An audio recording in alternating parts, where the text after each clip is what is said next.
For those on your own journey, remember that every obstacle can be an opportunity. I'm really focused on making sure that people are in the right position, not only at Staff Shop, but even if they leave the organization. Your career path is a great example of how diverse experiences can really lead to fulfilling opportunities. Let's take your resources, put them where they're meant to be, and then they will fill those gaps naturally because they're going to be engaged.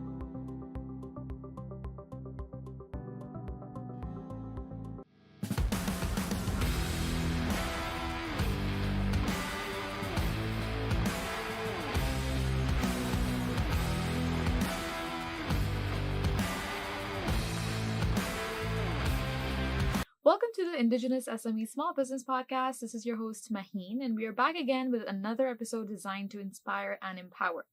Our platform is dedicated to celebrating the crucial role that small businesses, particularly Indigenous and women-led businesses, play in shaping the economic and cultural landscape of Canada. Today, we'll be diving into the power of Indigenous and women-led businesses, the importance of values-aligned partnerships, and how understanding one's core values can drive business success. We're very honored to have two incredible leaders who are making a significant impact in the business world. Jennifer Ménard-Shand and Alison Hernández. Jennifer Ménard-Shand is a First Nations Ojibwe and French-Canadian entrepreneur, speaker, and the founder and CEO of Staff Shop Inc., an award-winning certified Indigenous and women-owned staffing and consulting firm. Jennifer's journey is one of resilience and triumph, overcoming personal and professional challenges to lead a purpose-driven organization that makes a positive impact on both individuals and the broader community.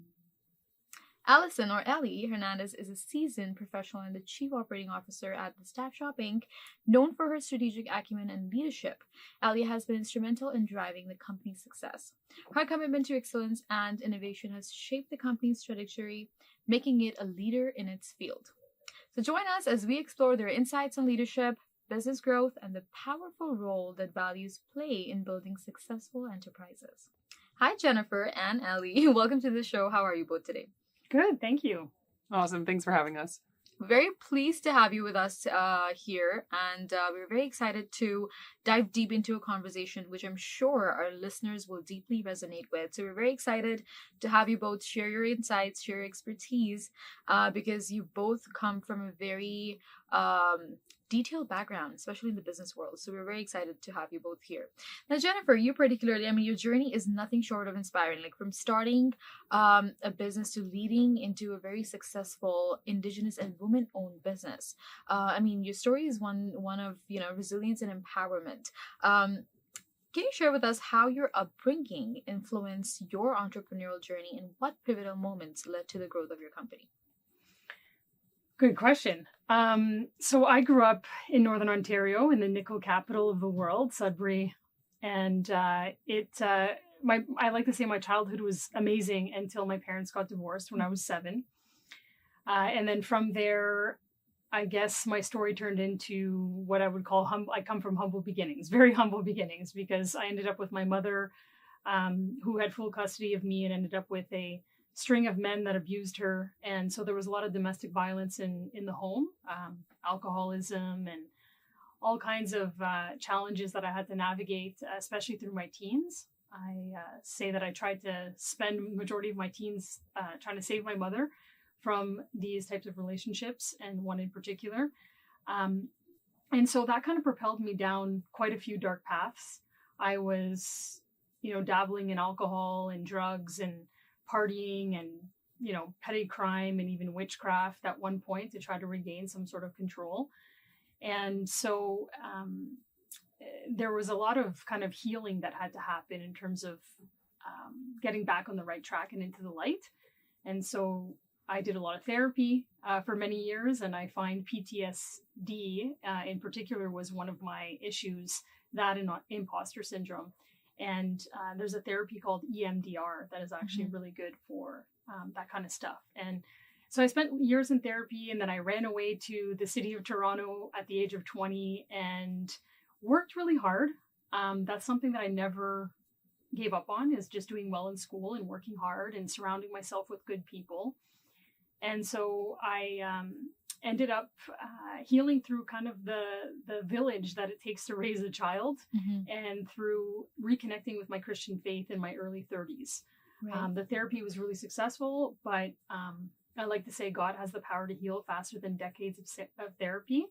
And that really turned things around for me. So in terms of how that helped me as an entrepreneur, it builds a lot of resilience, and it gives you a lot of perspective that if you are coming from an environment where you're constantly trying to survive, it makes, I guess, business challenges today seem kind of small and easy to get through compared to that. So I hang on to that resilience, and there's other themes in my story like trust and forgiveness. I had issues with those two things, and that has really kind of opened up the door for me to grow as a leader and for the organization to grow. Giving you an example was the pandemic. That was kind of a crisis for us because we were very focused on hospitality events being our niche. And I'm thankful for my humble beginnings, because for me, when I see a crisis and an opportunity or a need to survive, it feels familiar.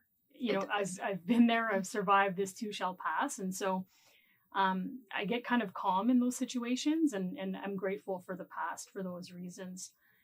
And then in terms of kind of growth going forward, I've learned that no one makes it alone. As an entrepreneur, sometimes it can feel lonely at the top, or you can kind of accidentally put yourself in a lonely position. And I would just encourage people to reach out, and there's a lot of power in community. And now, I mean, I work for other people. It's not for me to survive. My businesses aren't for me. They are for others. And it's all about serving upward and outward. And so I think that's what really keeps us growing. That's wonderful. Not about me. Thank you for sharing your story. It's quite inspiring, from how far you've come along to doing something so great. But what strategies did you implement to overcome the challenges that you faced, if we talk about during recent economic downturn? So the first thing, I call my tribe of mentors. I use them like a golf club set. I have nurtured these relationships over the years. I've always been a relationship builder. I love people, and I love, the value in relationships. And I have a lot of mutually beneficial relationships that I've kind of cultivated and nurtured over the years. And, that idea of like calling a friend when you're in trouble. Right. I guess I kind of have a guy for everything in a way. And I would do the same for these people. And so I spent a long time surrounding myself with people that are experts in areas that I am not. And so I lean on them a lot. And that was the first thing I did during the pandemic, or really any crisis or downturn. And then I would say, I think as an entrepreneur, you have to be quick at reallocating resources and kind of tapping into that survival mode, and figuring out, okay, I have all of these assets and this infrastructure. What do I do with it in a time of crisis if it's no longer useful? Because I'm sure it's useful to someone, to something, and in some area. And so I really kind of looked at, our database and our team, and who was able to kind of help us through this, either as a partner or that may need something else from us in terms of a service, and really kind of thought outside the box of what else could we do with what we've already built. And that kind of gave us the idea to diversify and not be so pigeonholed in a niche. And so we kind of opened up the doors to being more of a generalist staffing and consulting firm, and then grew across the provinces here in Canada with a couple clients in the US and the Caribbean. And so the pandemic turned out to be a gift. And it's just that idea of kind of never wasting a good crisis. Of course. I mean, your motivation behind the platform is amazing. And your journey itself is truly a testament of power, resilience, and I feel like very purpose-driven leadership, which is, great. Jennifer's story really reminds us of the resilience and the strength that drives entrepreneurs, especially those facing personal challenges. For those on your own journey, remember that every obstacle can be an opportunity. It's really about using your experiences to build something meaningful. Now, Ali, your career path is a great example of how diverse experiences can really lead to, fulfilling opportunities. Right? And you've played a pivotal role in shaping the success of Staff Shop. What led you to join Jennifer and become a part of this Staff Shop story? And how has your role evolved over time? Yeah, so it's a lot like Jennifer said. It's all about surrounding yourself with the right people and leaning into people who have the knowledge and experience that you don't have. So back in, I guess, 2016, right before I met Jennifer, I was working in retail management. So for various organizations, I was doing, people and operations management in the retail space. And it was a scary time for brick and mortar retail. Right. There were stores closing all over the place. There were a lot of big brands that were starting to go into receivership, and it was kind of a bleak outlook for the industry. So I loved operations, I loved people management, but I was a little worried. I was like, what's my future in this industry? What's going on here? And so that's when I had started reaching out to my own network, friends and family, and said, hey, like I need to brainstorm this with someone who knows something about what are the futures of different industries and what does it look like when someone tries to pivot from one space to another space and use their skills. Through that investigation that I did, I was connected to Jeff Bagg, the president of the Bagg Group at the time. And I just, knocked on his door and wanted a bit of a pick your brain type of session. I thought, this man runs a very successful staffing firm. Their whole job is to place people in roles that make sense, where they're going to succeed and make the company succeed. And so maybe he knows something about what's going on in different industries. He might have some insights or some advice for me as to what someone in my position might want to do, being sort of a little worried about the future of retail.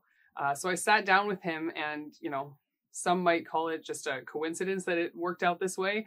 I think it was God's plan. Right. He didn't really have a whole lot of advice for me, but he started turning it into basically an interview.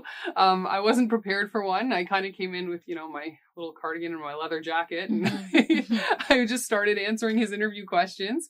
I guess, as I suspected, he has a knack for knowing how to place people successfully. Right. And so he had seen an opportunity.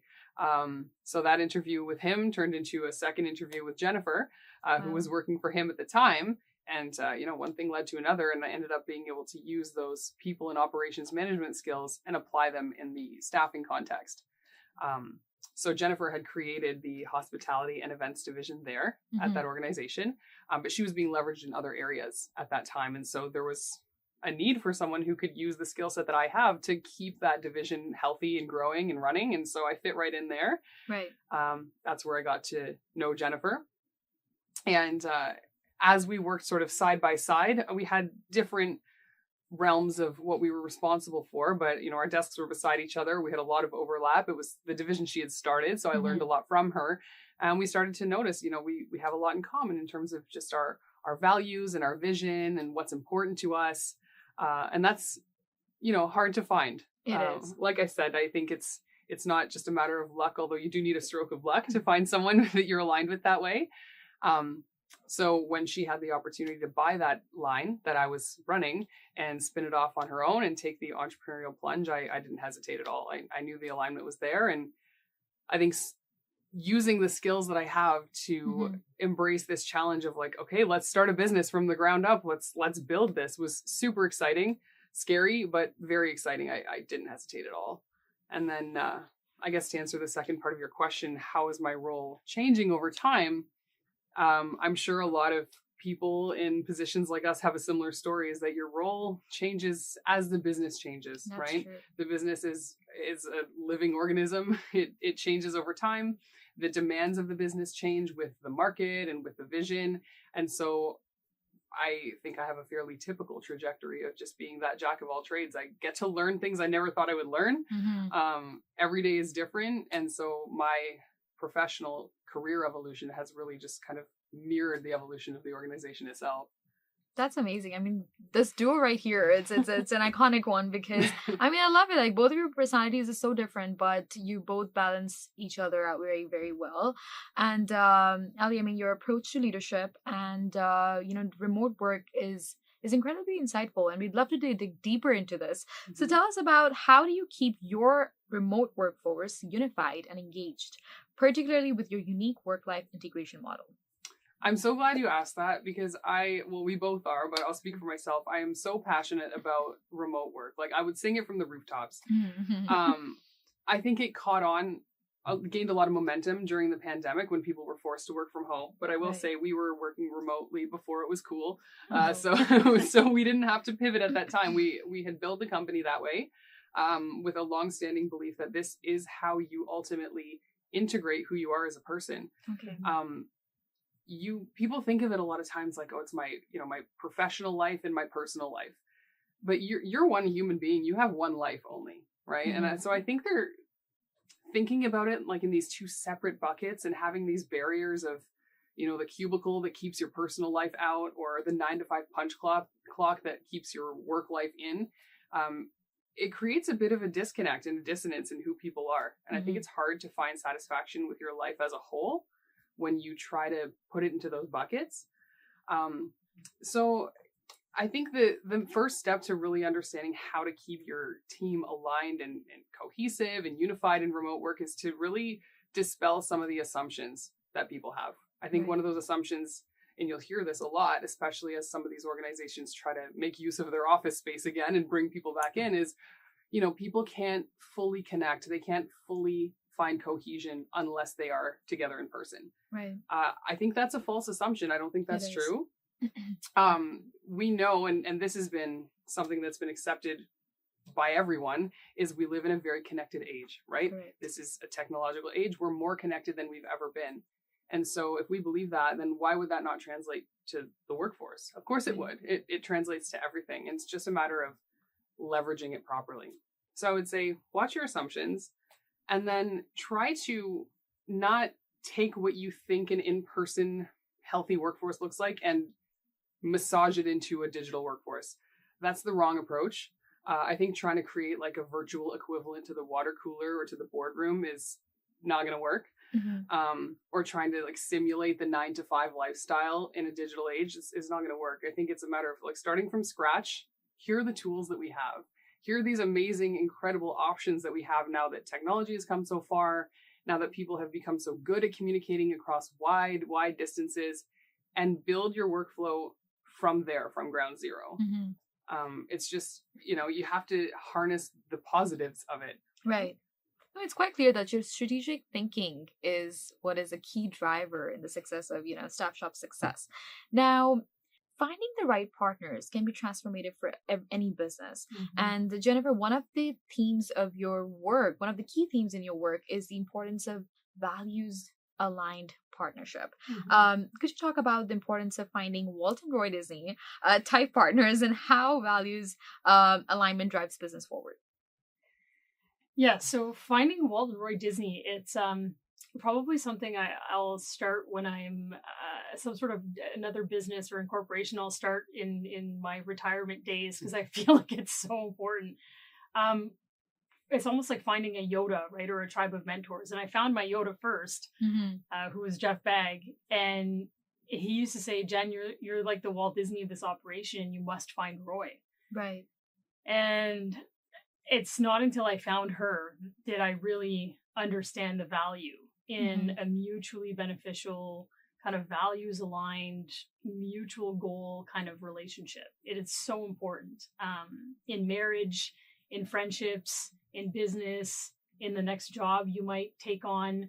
Really making sure that you're aligned with a person, I feel like allows you to be able to create this unity that just can't be replicated anywhere else. Right. Her and I, as you mentioned, are the same but yet different, and us, our combination is like no other. So we're much stronger together than we are apart. Right. And so it's a beautiful thing, because I speak about this a lot, and we have a special core value assessment that we use that kind of supports this.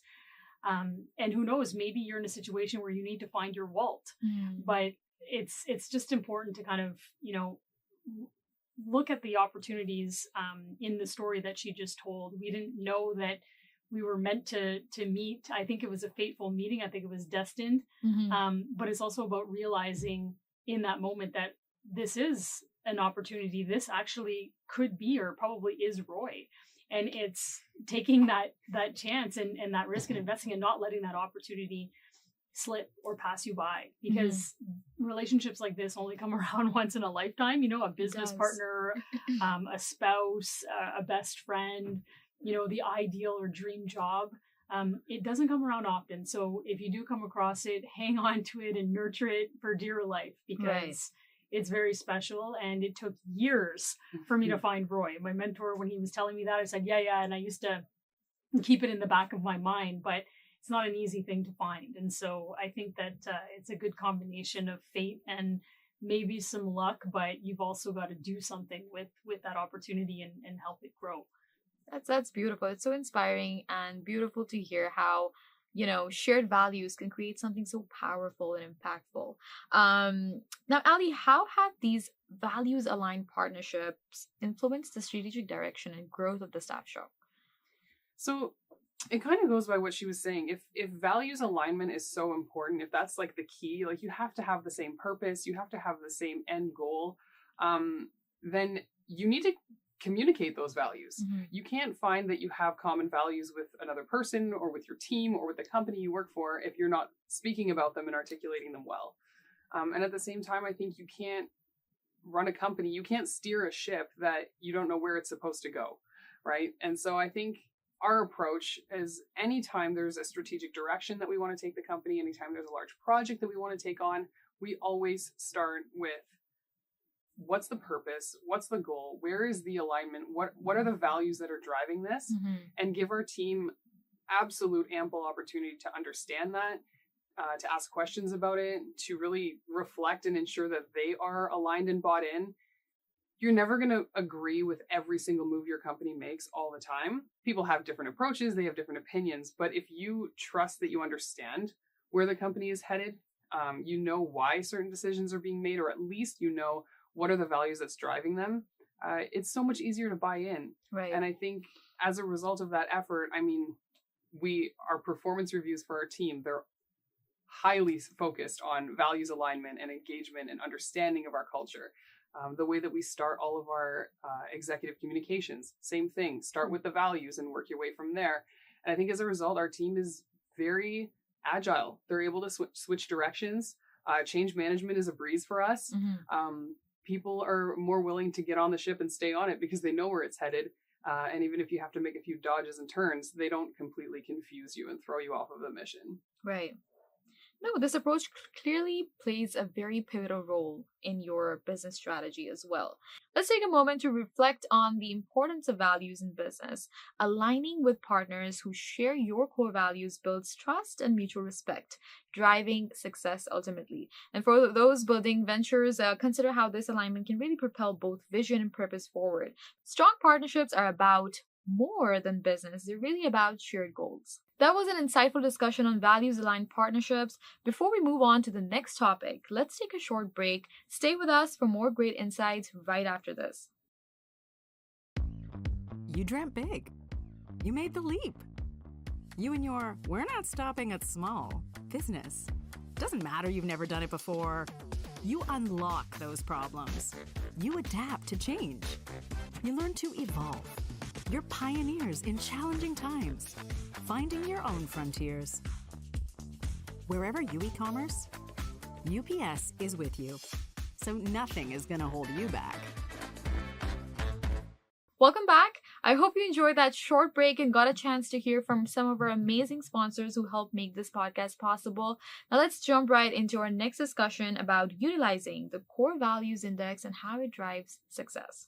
Now, it is very important and it's very crucial to understand oneself and one's team to get to that level of success. And the core value index is a great tool to be able to do so. Let's start with Ali this time. Ali, how does a CVI play into your people strategy, and how do you use it in the consulting space to help companies increase their productivity and profit? Yeah, so the Core Values Index, Taylor Protocols developed it. It's an assessment tool unlike any other. I'm sure you've heard of many of them, the Myers-Briggs or DISC or whatever it might be. This one is special. We believe it's very special. We're the exclusive distributor of it in Canada. And the reason it's special is because it measures what is most important to someone. What are their core values? What drives them? it's not a measurement of skill or behavior or personality. All of those things can change. Right. But what really matters to you deep down, that doesn't change. Mm-hmm. And so for us, I think I can't imagine a peopling strategy that doesn't involve a CVI now that we've been using it for so long, Right. because it really is the secret sauce. Someone takes the assessment and you get a readout of what matters to them deep down. Like, what is that driving factor for them? What is the thing that makes them feel as though they're contributing in the best possible way in this life, in this world? And when you know that about someone and you can place them in a role that feeds into that naturally, your work is done. Like, morale is taken care of. Like, job satisfaction is taken care of. You ever hear about people saying they have the Sunday scaries? You heard that term where it's like, oh, it's Sunday night and you're like really depressed because tomorrow you have to go back to work and it's a grind and you have to, do all these things and leave your true self behind on the weekend and jump back in. Mine starts at 12 p.m. Yeah, like, see? afternoon. It's not even. It's a real problem for people. Right. But if you're in a role that really feeds into what is important to you, you don't have to feel that way because you're like, oh, tomorrow I'm going to do something meaningful. Right. Doesn't mean that work never feels like work. Of course it does. But it's that overarching theme of like, what I'm doing matters. What I'm doing does feel like part of who I am. It's not like I have to deny myself in order to perform this work. I'll give you an example. So you take someone that one of their core values is love, right? Mm-hmm. Relationship building, communication, community building. And they might be in a role where that's not a part of their job. They're doing, data entry. They're forced to be accurate. They're forced to, deal with numbers, which is great. But it doesn't feel like who they are. They're like, where's the love? Where's the community building? That person may not be your highest performer. Right. It's not because they're not good at data entry. It's not because they don't have the skill. It's because it's not energizing them, right? It's not giving them energy. It's draining them over time. Right. So you place that B player into a role where they are people first, where they are able to leverage their relationship building skills and their desire to build relationship. And like, boom, they become an A player because they're not forcing something that doesn't fit. And that's how we use that with our clients. It's like really reducing bottlenecks by taking people and putting them where they're meant to be, so that you don't have to dig into like, oh, let's fix your workflow. Let's look through all your standard operating procedures. Let's change them around. No, let's take your resources, put them where they're meant to be, and then they will fill those gaps naturally because they're going to be engaged. Oh, this is great. I mean, the tool itself offers such a unique perspective on team dynamics and business growth.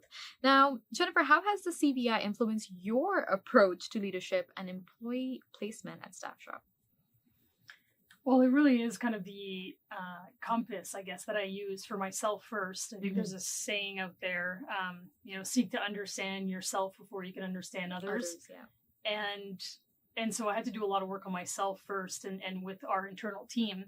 And we all use it now religiously. It's kind of plastered everywhere on our walls or backgrounds. And we know everyone's score and what motivates them. And it's been extremely helpful in helping people just bring their best self to work, I guess, because we can all have a negative side or an immature side. And the idea behind this tool is to just really understand your triggers and your positive and negative side. And it can be, aside from what Ali mentioned, it can be a very helpful management tool or conflict resolution tool.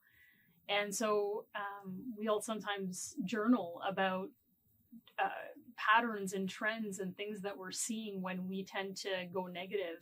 Right. And we've been taught to shift into the next energy that we have access to, because you can't be in two energies at the same time. And so if you have access to another that could be helpful to get you out of that situation, it's a way to avoid or just minimize conflict and stay positive for that person or that situation.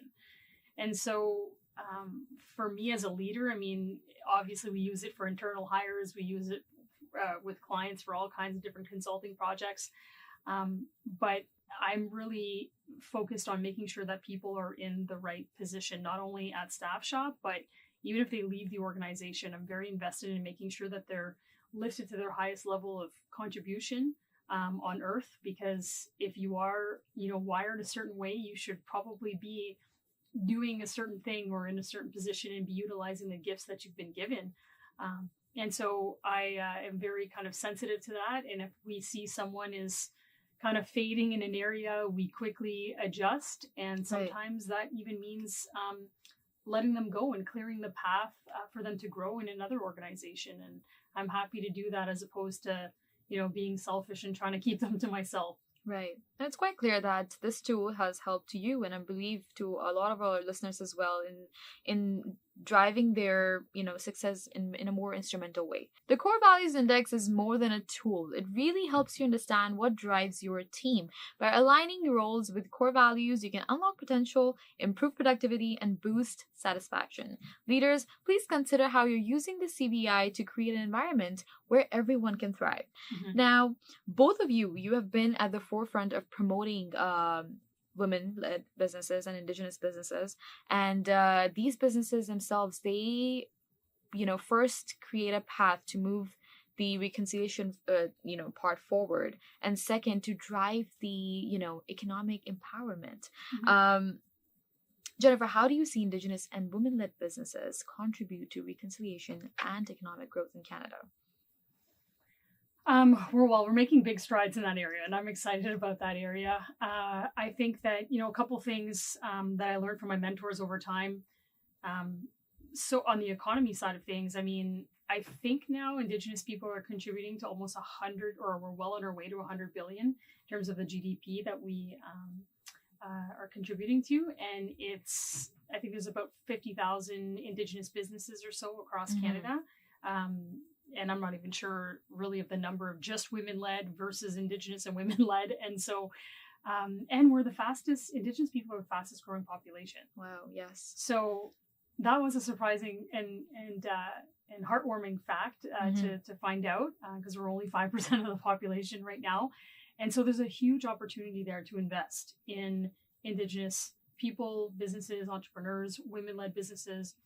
And I think that, in terms of moving reconciliation forward, that's an area that we should be focused on, just because mm-hmm. it's the right thing to do, but also because there's really an interesting kind of story or stories that we can all learn from these resilient people that have made it to this level, or that they have had a tougher time getting to a point where they can become an entrepreneur. I always say, if there's an Indigenous or female entrepreneur in front of you, it probably took a lot for them to get there. And it's important that we learn from their stories so that we understand how to be able to give back. Because on the topic of reconciliation, I'm asked to speak about that topic a lot mm-hmm. through my agent speaker spotlight across Canada for various organizations. And people always ask me, what can we do as individuals and organizations to help move reconciliation forward? And first, it's just about educating yourself and listening to the stories. Because you learn so much. And, poverty is still our biggest issue. 600 out of 634 First Nations are still in poverty across Canada. Mm-hmm. 50% of First Nations still live on the reserve. 73% of communities are still without clean water. Right. And so, we didn't get the right to vote until 1960, or the last residential school didn't close until 1996. And so when you start to wrap your head around some of these challenges, you start to understand the barriers and how it is difficult actually to just reconcile quickly. And so it's happening. I'm happy to say it's happening. I'm very focused on solutions and positivity. But in terms of what people can do and what we should focus on, I always just say, think of the power and privilege that you may have. Mm-hmm. Maybe you have access to a certain network or resource, and try to apply it. Because I was speaking to a plumbing company at one point, and go figure, they have kind of a clean water plan now because they're a plumbing company, and it makes sense for them to be able to give back in that area. Mm-hmm. So it's different for everyone. Just learn about, the communities and see what we can do. And, just thank you for people like yourselves that have invited us here. This is also part of, adding to reconciliation and fueling the economy, is allowing us to share our stories and to be able to participate. So, of course. And I know the work that you guys are doing, it's really paving the way for future generations of entrepreneurs. Now, Ellie, what advice would you give to other women and Indigenous entrepreneurs that are looking to start or grow their businesses? I think the biggest advice is just don't wait for the perfect time. There's never a perfect time to take a risk. It wouldn't be risk if it was comfortable and if there was just, this perfect opening for you. So don't wait. You can get started, take stock of what you need, whether that's people or money or equipment, whatever it is, make that list and then just start getting really creative about how can I start to put these things together. It's like Jennifer said in telling her story, it takes a village to raise a child. It takes a village to build a successful business as well. Right. We're fortunate to live in this country. There are tons of things you can leverage and take advantage of. You can apply for grants or loans. There are people willing to give you free advice, even watching podcasts like this to hear from other entrepreneurs and what they're doing. I said earlier, you can't steer a ship if you don't know where it's going. You also can't steer a ship if it's not moving. So start moving the ship, get it going, and the pieces will fall into place as you go. And I think it just takes a little grit and a little creativity and quite a bit of patience. But if you are committed and you're creative, you'll find the things you need. You'll put it together. It'll happen. You can't be a perfectionist. You just have to be relentless. I love that. No, that's one great advice that I've heard in a long time. Now, before we wrap up, Jennifer, let's hear from you as well. Do you have any final piece of advice for our listeners, especially those who are on their own entrepreneurial journey or looking to make a meaningful impact in their communities? Yeah. I'm always a big fan of gathering kind of lessons learned from elders and people that, have been there and done that. And so I kind of have like these taglines and these lists and these, reminders on the wall at home. Some of them that are jumping to mind now are things like know your whys. Really know why you're in business, why you want to start this business, why is it that you're in this relationship or this job, or it could be very personal stuff as well, even on the negative side of things, like why do you drink so much, or why do I do this, or why do I do that? If you really kind of are honest with yourself and answer these questions as best as you can, it's interesting that the answers will help guide you. If the answer makes sense and it's kind of connected to purpose and meaning, you're probably on the right track. And if you don't really know the answer or it's not a great answer, it's usually a sign that, you should probably think about it more and connect with something that's going to be purposeful and, aligned with who you are and what you're meant to be doing. I'm big on servant leadership. I really, really believe in serving others and not yourself. I come from survival mode and being selfish, and it doesn't get you anywhere real quick. It's not a great feeling. I don't believe we were designed to be that way. We were designed to really serve others, and we practiced that at Staff Shop. It was a battle cry, but it's also at 1 year, we were very intense about it, but it's also a way of life. And there's just so much value in doing that. And I think the world needs more servant leaders. Faith over fear, I think, is right. Another one that I hang on to. Fear is usually casted out by love and faith. And I have deep faith. And I think I have a saying somewhere on one of my social media accounts, like love always wins. Yes. And that is so true. It is true. And then, of course, I always hear my mentor, my Yoda, Jeff Baggs, saying, like, never, ever give up and just enjoy the ride. He used to check in with me because we can get very busy and focused and thinking that we're actually in control of things. Right. And he'd be like, hey, are you having a good time? Aww. And I'd be like, oh, yeah, actually I am. Or no, I'm not. And I should probably be more grateful. And so just enjoying the ride, because I think we're only on Earth for an average of like 30,000 days or so. So when you think about it that way, it's like Ali mentioned, the time is now, and not forgetting to kind of smell the roses along the way is super important. That's good. You just gave a very in-depth but a very generic view that, just zoomed me out. I was like, yes, you have to find purpose in life to be able to do so. But both of your commitment to empowering, Indigenous and movement-led businesses is truly impactful. And thank you so much for coming and joining us here and sharing your insights and values and leadership and the power of Indigenous and women-led businesses. So thank you so much, and we hope to have you both back with us with more updates. Thank you. Thanks, Maheen. As we've covered a lot of ground, from the importance of values-aligned partnerships to the impact of the Core Values Index on business success, the key takeaway from today's discussion is that staying true to your values and building strong, purposeful partnerships are essential for long-term success. We'd like to extend our gratitude to our partners, our exclusive shipping partner UPS, for their continued support. Please don't forget to subscribe to the Indigenous-SME Business Magazine by visiting our official website, indigenous-sme.ca. Thank you for listening, and we'll see you in the next episode.